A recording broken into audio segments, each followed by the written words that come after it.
Okay, hi. It's going to be fun to talk about the value of death. Let's do this. Yes, right? let's do this.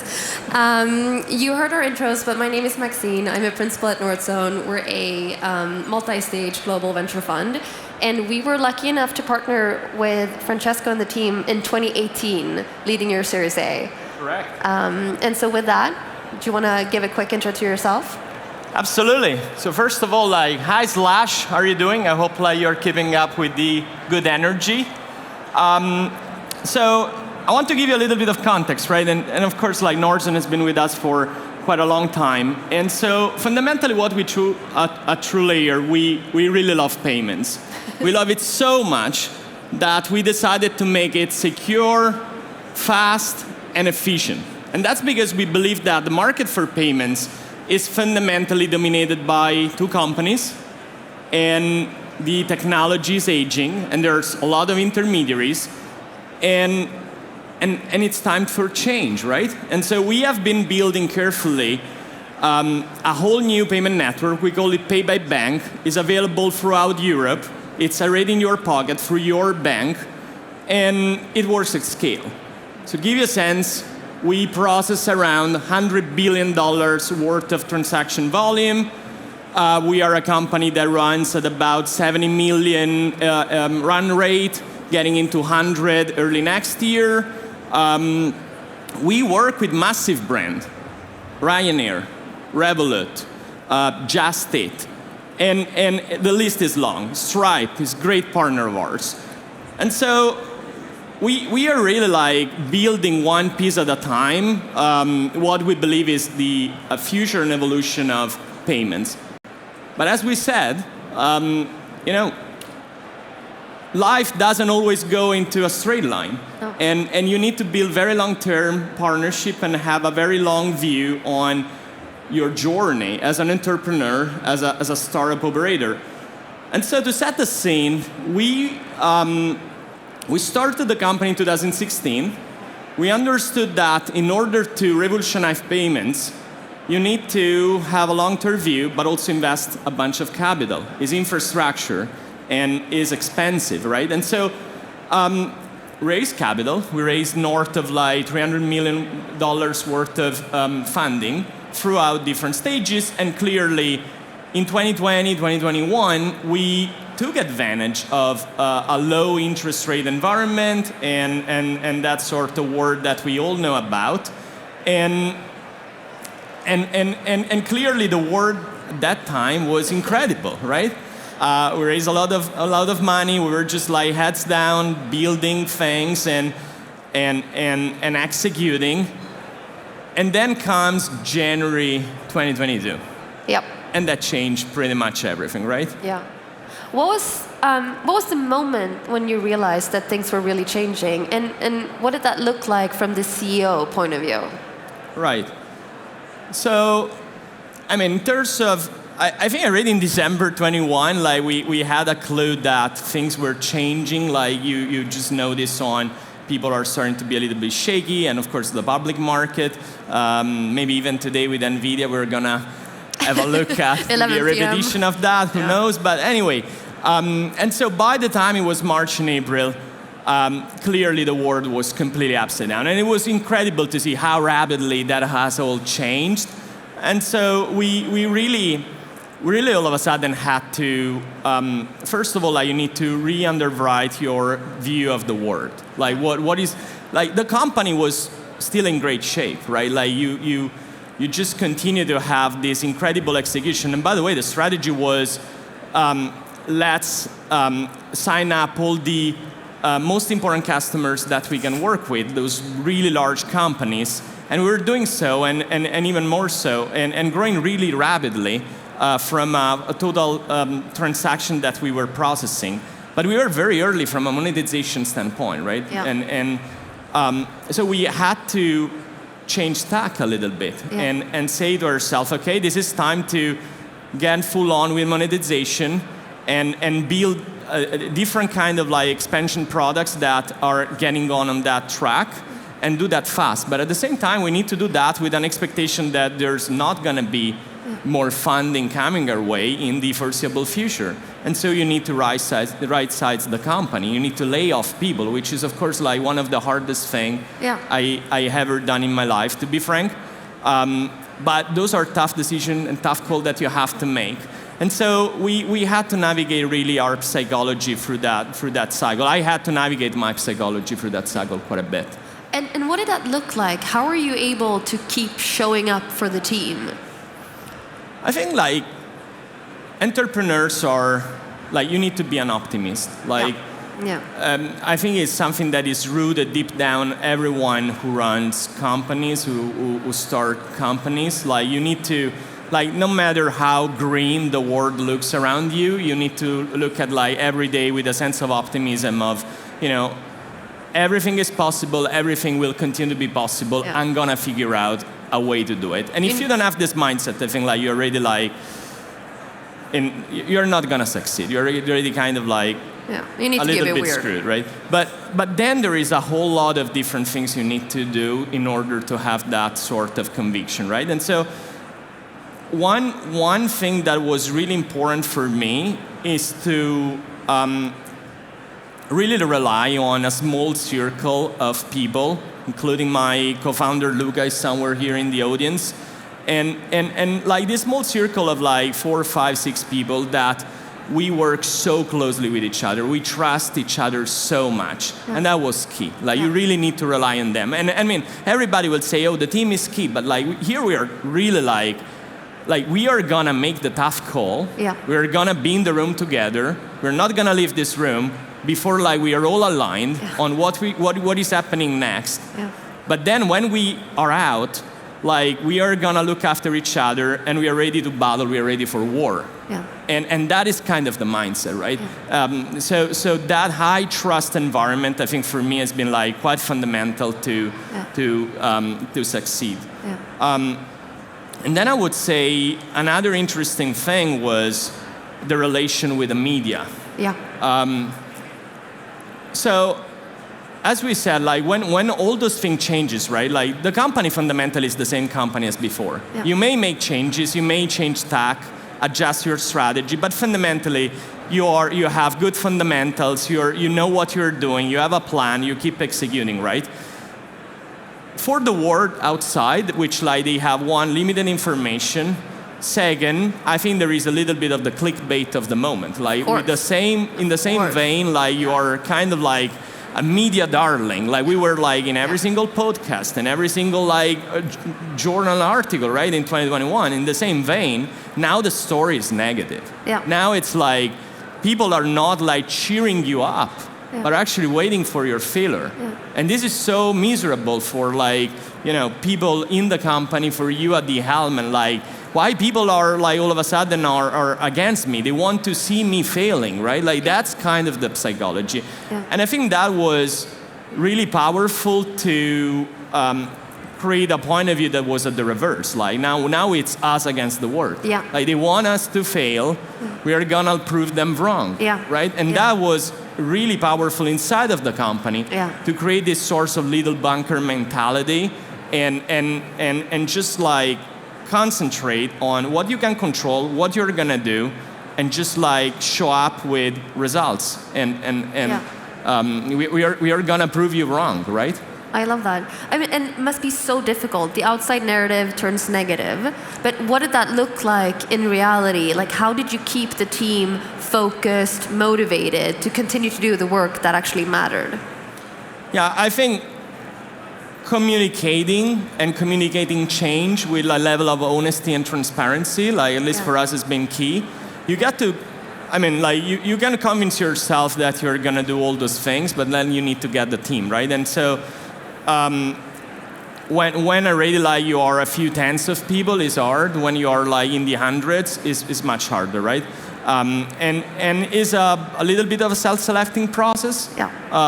You are kind of relying on the missionaries more than the mercenaries to some large extent, and that's kind of like the moment of truth, right? The first thing also is like you need to break the inertia. Thinking that way, like 2020, 2021, like it was a race, like an arm race. Like everybody was saying like, oh, we are like land grab, like you need to land grab left and right, right? Like you just can't spend money fast enough. Yeah. And it was true for us, but it was true for many other of our competitors and just companies in the space, right? And so the inertia is that you're just gonna grow the team massively. Yeah. You like every process is building for scale, it's gonna gather for so many people. You hire the manager of the managers because you anticipated this kind of like scaling. And then you reverse. And so now you need to change a little bit the scaffolding of the company that you actually come up with. And you need to communicate and articulate what you're gonna do. Yeah. I think that has been a little bit like, founders mode and all this kind of stuff. I think like are different ways to basically say there are changes that at times like leadership needs to make. And I think for leadership it's very hard to break this inertia. Yeah. Because you need to explain, like you need to say like this is the thing that you have, like we have been all like preparing for that and now we are gonna revert it and we are gonna just think like very differently. And you don't have to come across as a psychopathic person, right? Like the reality is that like there's a lot of articulation that comes into that. So we took the route of being patient, as in like you do things a little bit gradually. Doing things gradually could be slightly more expensive, but we are just gonna take the hit because also we got to deliver. So we managed to shrink cost quite dramatically as we more than 10x our revenue and our scale. Yeah. So that was quite of a endeavor to do. I was gonna say, that's a pretty good feat. And you do that by over-articulating the strategy and just spending time with people. Yeah. One-on-one, like I've been sitting down with a lot of our employees regularly, try to really create a transparent environment and kind of like walking them through all the different phases. And you need to teach people how to long for, what comes next. Yeah. We told everyone, look, be ready. We are entering into a storm. Yeah. We are just gonna sail it through. Yeah. Eventually there is like land on the other side, but we need to be very tough and very motivated to do that. Yeah. And that's actually what happened. And you made an interesting point around communication, like speaking to the team, being honest. But how do you know how honest to be without completely destabilizing the team? How did you think about that, and like any learnings? How did you come up with the perfect balance for you? I think you make a lot of errors as you try to find the perfect balance. You make like a lot of errors and you err on one side or the other. And I think everything that I'm describing also happened in a very interesting post-COVID era. For instance, things like coming back to the office and like so we had to do this also partially remote and like then like coming back to the office and changing also like just also underwriting our culture to a large extent because we hired so many people during a pandemic and many of us like actually we never met in person, so we had to like redo a lot of things, right? Like you're really like building the plane as you're kind of falling down. Yeah. But yeah, I think like being like just not being afraid of make those errors. Like you're gonna make it, and with the same sort of like honesty and transparency, you're also gonna tell like, sorry, like I made an error here. Like we thought about going left, and like we should have like gone right. And for instance, like we made a bunch of decisions on what is the optimal resource allocation, right? I think that we took right the vast majority, but not everything. And we had to change things as we were going, right? And like with the same transparency, tell people like, sorry, this quarter, you have been working on that, but actually this other thing is better, right? Like we have new data coming in, or we're just like we're wrong.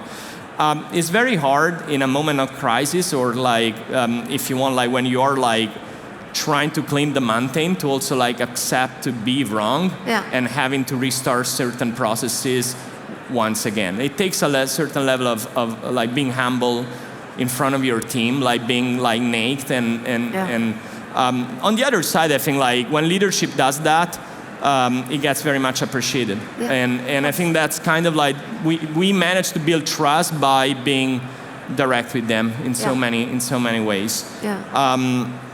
But yeah, like we made few errors. Like we at some point, I think like we tried to get everybody back in the office all at once. And there has been a little revolution, and we had to just like immediately like, okay, wait a minute, okay, I understand. Like you decided to go to Spain, okay, wait a second. Like maybe you're gonna have time to come back to London, right? Like, and that's something that I learned, that it's very easy to try to be the sort of tyrant CEO, like make a decision and tomorrow everybody like are doing that. It's actually, I think that the trust that you build by walking the team along with you in the journey and let them understand also the different, like the roller coaster of like decision, emotion, partial information that you have, it's so much better into building a cohesive group than like, again, like the feeling is that we are now going at war together, right? And that really was important for us. Yeah. And as you were building that plane while flying it, was there any point where you felt like, fuck, the wheels are going to come off? Or any decision that you almost got wrong? Yeah, I would say in general, like there's been like few moments where, for instance, like we had to like lay off people. Yeah. And that was a pretty brutal moment. And you never know, like when those processes, like what sorts of company you're gonna be after that, right? Like it takes a certain level of trust. Same thing with like general product market fit. I think like we always had a very successful product, but we had to invent a very successful business. Yeah. And it takes a certain level of sort of confidence into extend yourself into the future, and you don't know what you don't know. But you know that you're gonna figure that out. And I think like coming back to what we said at the very beginning, that was kind of our mindset, right? Like we are gonna make errors, we're gonna experiment, but we are gonna make tough decisions, but we have incredible confidence on the direction and kind of like the landing point. Yeah, I affirm. And so, I mean, there's a ton of founders out there. We're seeing a fantastic market, building an AI, etc. What would be your advice for the founders who have yet to encounter, this type of adversity? Yeah, I think there are a lot of commonalities in this current market. Like when I speak to founders in general building in AI, like there's so many commonalities into what we have seen maybe in a petri dishes in 2020 and 2021. Like this feels like that, just at a way larger scale. Like there are all those elements of we are building for the future. The product works, is beautiful, but the monetization will come. Like LTV of customers will come. Right now, like gross margin is so razor thin, but doesn't matter because like revenues are accelerating so much. So like when I look around and I hear like where is the gross margin of AI companies, like I get a little bit shaky, right? Like I'm like, okay, this is kind of similar to when we were like processing billions of volumes in transaction, but maybe our take rate was very small, like back in 2021, right? And we had to expand that. So it's kind of similar story. I think it makes sense as long as the music plays, right? And then it might be that, and look, you're never gonna get it right. Like I don't think that you can ever time the market, nor you should. I think as a CEO, as a founder, it's not your job to time the market, but your job is to come up with whatever strategy, whatever the game plan for every season. Like, just don't be afraid of the season, but understand what source of season are you in, and what is the part of the cycle you're in, because like you can use a different tool set for that. And that's precisely what happened to us. Like I think that and it wasn't necessarily always intentional. Like those things is always very easy to look back and say, oh, I knew all the way that we were like just going this and then like turning into that. But honestly, yeah, like the reality is that by a very like trials and tries and evolutionary process, like we end up sorting out, solving situations using different tools, right? Like you have a strategy for where whatever capital is cheap, and you have a strategy for where like it's not. Yeah. And you need to have a view, and you need to have a clue, right? I think like speaking to myself in the past, right? Like I wish I was much more aware of the market cycle, of like, like how things work. And in a way, I became after 2021 like a study, like a student of macroeconomics, a student of market cycles, a student of history. Because history, I wouldn't say repeats itself, but certainly rhymes. And like we were chatting about 1929 just in the backstage, right? And certainly there are so many commonalities in what we you can learn from like different cycles, market cycles, and what is going to happen now and what is going to happen in the future. So my advice is not to panic or anything like that. I think like this is an incredible moment of like technology expansion. AI is certainly like we invented like a whole new industrial revolution. But be assured, like there's going to be a market cycle, and there's going to be a different tool set that you, as a founder, as an operator, like you need to use, and be really ready to change tack the moment that you need to change tack, right? And what would you say? What are the early warning signs to look out for that the season is changing, winter is coming? I think like certainly like for us, like back in 2021 was like the public market. Like it's certainly like canary in the gold mine, and private markets tend to follow with some delay. I think even 2022, like the seed rounds were still happening quite a large. Certainly like, you go from public market growth stage, like all the way to seed rounds, but seed rounds were still kind of happening up until they were not. And so there is a certain delay throughout the whole like different stages of investments, different stages of maturity of companies. And so certainly if the whatever, like the market cycle like generates in the public market, expect that will trickle down at some point with some delay, because of course live funds, they have dry powder, they need to understand where they are in the cycle themselves, it takes time. And so I think like the early sign, like when you see those early signs, like I would say the difficult part is like convincing yourself to whatever, like change tack, act on the brakes when your own reality hasn't changed yet, right? Because you say, oh, my peer founder just raised funding, right? And so there is this source of like strange delay when like you have this feeling that things are changing, and it's actually a change, but it feels like it hasn't changed for you and your group, right? And so you are kind of walking like a little bit like slipping at the wheel to a certain extent. So my advice in that sense is to maybe overreact a little bit, but I think like there are benefits to do that. Yeah. Thank you. As we're wrapping up, I'd love to hear how TrueLayer is doing now.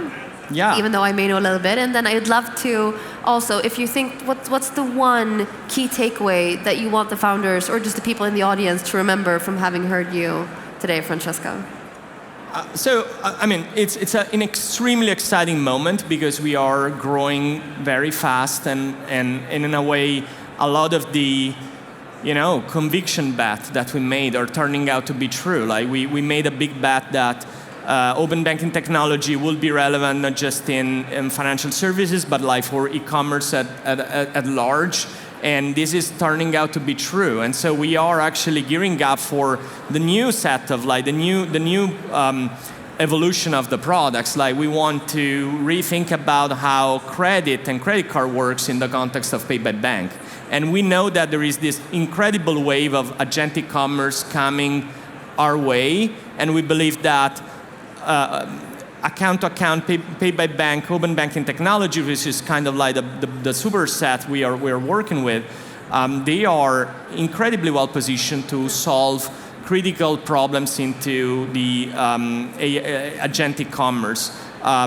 It's more efficient and can produce like better alignment between what consumer receives and agents are rational agents that are actually gonna negotiate against merchants, right? Like that's kind of like maybe the metaphor that I have in my mind.